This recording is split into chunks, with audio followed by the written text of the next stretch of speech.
Welcome student. Study at the rate Uttarakhand के online platform में आपका स्वागत है। हिस्ट्री का जो एमसीक्यू सेट हम लेके चल रहे थे उसमें अब आज हमारा जो एमसीक्यू सेट होगा वो 11वां नंबर का होगा। हम गांधी युग को कवर कर रहे थे, बीच में कुछ दिन तक वीडियो नहीं आ पाई थी, तो अब कोशिश रहेगी कि लगातार आपके लिए वीडियो आती रहे। तो थंबनेल में क्वेश्चन ऐड किया था तो इसको अब आगे देखेंगे। तो भारत के इतिहास को लेके हम चलते हैं। गांधी युग से संबंधित हम पहले क्वेश्चन काफ़ी सारे कर चुके हैं, तो आज हम इसको लगभग 100 क्वेश्चन टोटल हो जाएंगे, तो उसके माध्यम सॉल्व कर लेंगे। तो पहला क्वेश्चन है, निम्न में से किस आंदोलन में महात्मा गांधी ने पहली बार भूख हड़ताल का प्रयोग हथियार के रूप में किया था? तो इनमें से जो आपका अहमदाबाद की हड़ताल थी, इस आंदोलन में महात्मा गांधी जी ने सबसे पहले भूख हड़ताल का प्रयोग किया था। ओके। क्वेश्चन नंबर 58 है, महात्मा गांधी ने, देखिए इसमें क्वेश्चन के सीरियल पे मत जाएगा, क्वेश्चन के सीरियल मैंने वही रखे हैं जो मतलब रिपीट ना हुए और इम्पोर्टेंट है, तो क्वेश्चन का सीरियल नंबर अलग अलग हो सकता है। महात्मा गांधी ने भारत में अपना पहला जनभाषण कहाँ दिया था? आपको पता है कि महात्मा गांधी ने पहली बार 1901 में भारत में कलकत्ता अधिवेशन में भाग लिया था कांग्रेस के, लेकिन ऑफिशियल रूप से 9 जनवरी 1915 को आए थे और 1916 में वो उन्होंने भाग लिया था कांग्रेस के लखनऊ अधिवेशन में। लेकिन इन्होंने यहाँ पे बात की जा रही पहला जनभाषण कहाँ पे दिया था, तो जो पहला जनभाषण दिया था वो वाराणसी में दिया था। तो इसके संबंध में कुछ जानकारी साथ में रखी हुई है। जो बनारस हिंदू विश्वविद्यालय है ना, उनके उद्घाटन के मौके पर 1916 में 1916 में इन्होंने पहला जनभाषण दिया था। गांधी जी के ट्रस्टीशिप सिद्धांत के प्रतिपाद के संबंध में निम्नलिखित में से कौन सा एक सही है?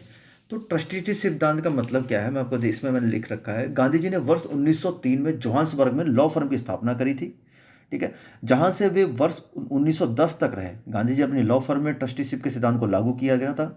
तो अब जो ऑप्शन इसका सही हो जाएगा वो हो जाएगा आपका, ट्रस्टीशिप का जो उन्होंने किया था वो सीधा सांसद दक्षिण अफ्रीका से हो जाएगा, ठीक है। तो इसका सही उत्तर हो जाएगा दक्षिण अफ्रीका 1903। ओके, चलिए आगे क्वेश्चन है, गांधीवादी अर्थव्यवस्था के विषय में निम्नलिखित कथनों में से कौन सा एक सही नहीं है? ठीक है, तो जो सही नहीं है वो हमें छांटना है। वे अहिंसा पर आधारित अर्थव्यवस्था पर बल देते थे। ओके, बिल्कुल ठीक है, इसमें कोई दिक्कत वाली बात नहीं। केंद्रीकरण शोषण और असमानता को जन्म देता है, अतएव अहिंसक सामाजिक संरचना केंद्रीकरण का विरोधी है। बिल्कुल ठीक है। वे भारत में मशीनीकरण के पक्षधर नहीं थे। वे भारतीय मशीनीकरण के पक्षधर नहीं थे, क्योंकि अगर मशीनीकरण हो जाएगा तो भारत में जो लघु और कुटीर उद्योग का पतन निश्चित है। वे यूएसए में मशीनीकरण के पक्षधर नहीं थे। तो यूएसए में मशीनीकरण हो ना हो, गांधी जी को क्या मतलब है? तो इसका राइट आंसर हो जाएगा 64 का डी। ओके, चलिए अगला क्वेश्चन क्या है। एम के गांधी जी के अनुसार अस्पृश्य का सामाजिक आर्थिक सुधार संपन्न किया जा सकता है। तो मैं आपको पहले बताया था, जो अस्पृश्य समाज है उनका जो सामाजिक और आर्थिक सुधार किया जा सकता है उनके लिए कुटीर उद्योग को स्थापित करके। इसके बारे में जानकारी ऐड करी हुई, ये आपके पीडीएफ अवेलेबल है ही टेलीग्राम और व्हाट्सअप हमारे चैनल पर, तो आप इसको देख के पढ़ भी सकते हैं। गांधीयन इनोवेशन, गांधी का नवाचार से क्या तात्पर्य है? तो गांधी इनोवेशन, गांधी जी का नवाचार तात्पर्य का मतलब सिर्फ और सिर्फ यही है, कम निवेश से अधिक उत्पादन अधिक लोगों के लिए, ठीक है। तो यही है गांधी इनोवेशन का अर्थ। कोई बहुत अच्छे क्वेश्चन है, थोड़ा सा ट्रिकी क्वेश्चन है, जो कई बार एग्जाम में, डिफरेंट एग्जाम में आए हुए हैं, बड़े एग्जाम्स में।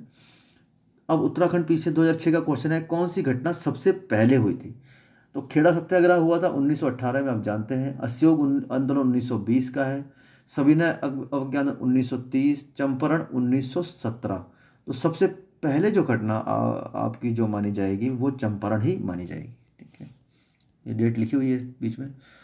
चंपारण में 3 कठिया प्रथा का क्या तात्पर्य था? तो आप सब जानते हैं कि अंग्रेजों का जो औपनिवेशिक हित था वो फसलों का व्यवसायीकरण करना था। फसलों का व्यवसायीकरण का मतलब ये है कि वो नकदी फसलों को उगाना चाहते थे। उन नकदी फसलों में एक नील नकदी फसल थी। परंतु क्या हुआ था कि ब्रिटेन में जो है ना, जो कृत्रिम नील की जब खोज हो गई थी, तो फिर इसको भी, इनको नील की खेती करना कम कर दिया था। लेकिन वहाँ के जमींदार जबरदस्ती किसानों से खेती करवाते थे नील की। कुछ अंग्रेजों का दबाव भी था, कुछ करवाते थे। तो वो जो 20 कट्ठा बोला जाता है, 20 कट्ठा, वहाँ पर नाप, भूमि की नाप को कट्ठा बोला जाता है बिहार में। तो 20 कट्ठे में से जो 3 कट्ठा होता है वो भूवा को नील की खेती करवाना को 3 कट्ठिया प्रणाली कहा जाता है। क्वेश्चन नंबर 76 है, डॉक्टर राजेंद्र प्रसाद में महात्मा गांधी को चंपारण आने तथा कृषकों की समस्या की जांच करने के लिए राज्य किया। डॉक्टर राजेंद्र प्रसाद ने नहीं किया, राजकुमार शुक्ल जी ने किया। तो पहला तो गलत हो जाएगा कथन। दूसरा कथन है, चंपारण जांच में आचार्य जेबी कृपलानी महात्मा गांधी के सहयोगी में से एक थे। तो बिल्कुल सही बात है। तो 76 का आंसर जो हो जाएगा केवल 2 हो जाएगा, केवल 2। ठीक है, चलिए आगे बढ़ते हैं। क्वेश्चन नंबर 79 आ गया हमारे सामने। चंपारण आंदोलन मुख्यतः किसके विरोध में था? ये मैंने थंबनेल में भी ऐड किया हुआ है। चंपारण आंदोलन जो मुख्यतः किसके विरोध में था, आपको पता ही है, 3 कठिया प्रणाली के विरोध में।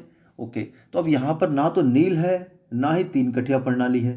ओके, इसलिए मैंने आपको अभी नकदी फसल समझाई। नकदी फसल से समझ, नील क्या नकदी फसल है, गन्ना नकदी फसल है, कपास नकदी फसल, ऐसी फसल जिसका हम डायरेक्ट रूप से उपयोग नहीं कर सकते। तंबाकू नकदी फसल है।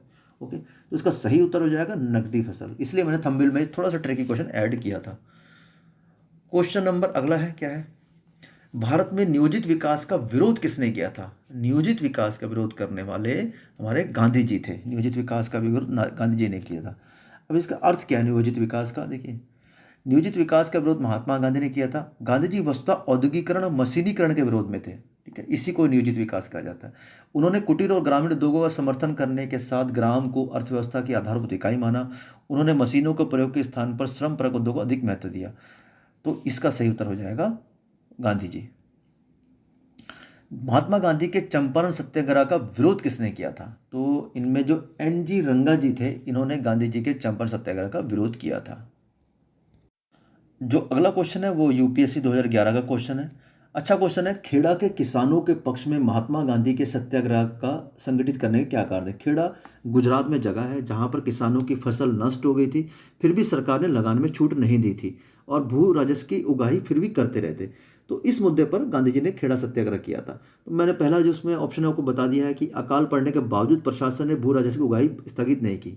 अगला है कि प्रशासन का प्रस्ताव था गुजरात में स्थायी भू बंदोबस्त लागू, नहीं नहीं ये नहीं। भू बंदोबस्त तो स्थायी भू बंदोबस्त तो वारेन हेस्टिंग के बाद से ही, जो जिसे आप औपनिवेशिक काल का वाणिज्यिक चरण कहा जाता है, उसमें ही उन्होंने तौबा कर ली थी कि हमें स्थायी बंदोबस्त नहीं करना, क्योंकि स्थायी बंदोबस्त के ब्रिटिश सरकार को बहुत ज़्यादा नुकसान हुए थे।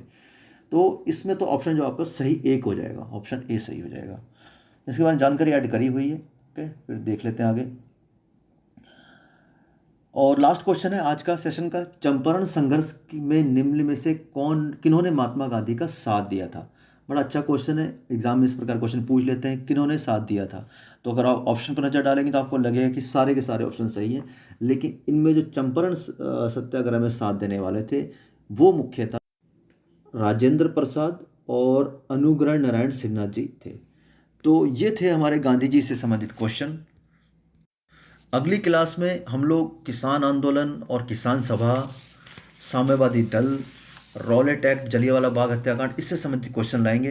तो धीरे धीरे इस तरह से मॉडर्न हिस्ट्री को पूरी तरह से कवर करेंगे। तो मॉडर्न हिस्ट्री का जो स्टार्टिंग का चरण था, जब आपका स्टार्टिंग होती है औपनिवेशिकवाद से, वहाँ से हमने थोड़ा सा मिस कर दिया था, तो उसको फिर से कवर कर लेंगे। तो मॉडर्न हिस्ट्री हम पूरा कंप्लीट करेंगे। तो ठीक है, आप बने रहिए स्टडी एट द उत्तराखंड के साथ। मिलते हैं नेक्स्ट वीडियो में, तब तक के लिए जय हिंद।